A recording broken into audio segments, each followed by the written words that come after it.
Love isn't always about big grand feelings. Sometimes it is a small gesture which creates deeper meaning where our heart and soul meet halfway. Hi, I'm Ivy and I always get intrigued just by thinking about love. And I think it gets more difficult to regulate love when it is great, when it's profound. Love overwhelms individuals in the hands of those who weren't unable to manage it. That is the destructive tendency of love, which is why an award-winning poet Edith El Tiempo reduces love as a cup hand size in her poem Bonsai. As I was reading, it felt like the poem wants to tell me that love can only last for a minute or be fleeting, since hatred can arise and destroy love. But on the second thought, love can also last forever or eternally.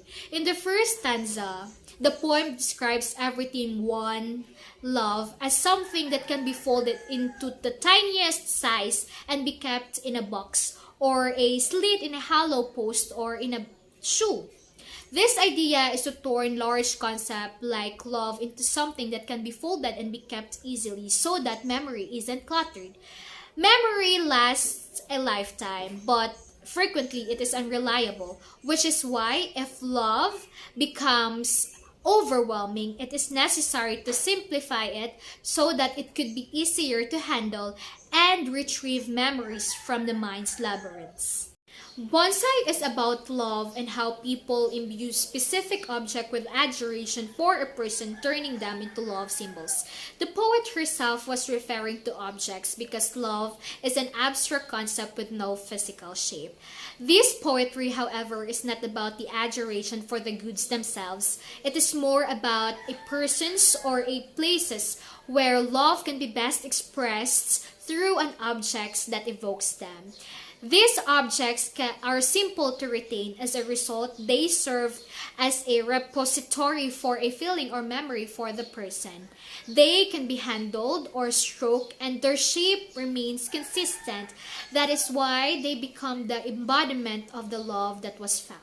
So even if the affection fades, the object survives as the proof of the love that was found.